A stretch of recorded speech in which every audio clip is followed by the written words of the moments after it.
ئەمە دووەمین فیستیڤاڵمە لە پایتەختی هەرێمی کوردستان.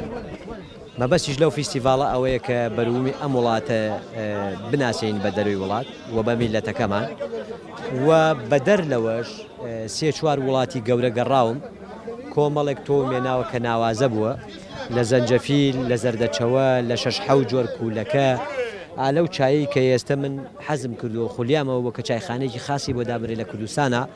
جا ئەم جۆرە فیستیڤاڵانە حەزم کردبوو دایم بکرێ بۆ ئەوەی ئەو تۆ جوانە ئاشناکەین بە وڵات و نیشتیمان و جوتیارەکەمان. فیستیڤاڵی هەنار بۆ ساڵی دووەم جارە کە بەشداری دەکا لە هەولێری پایتەخت پێش پارچی شانەدەر.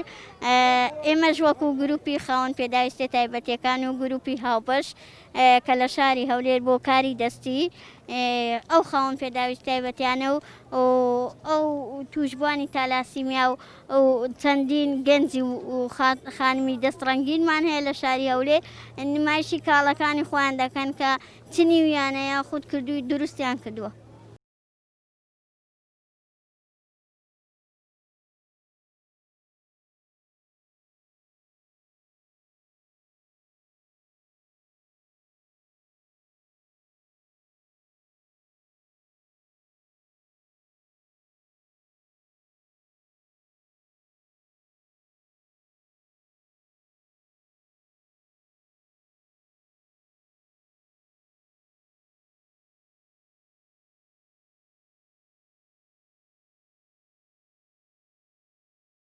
ئەمە دووەمین فیستیڤاڵمە لە پایتەخت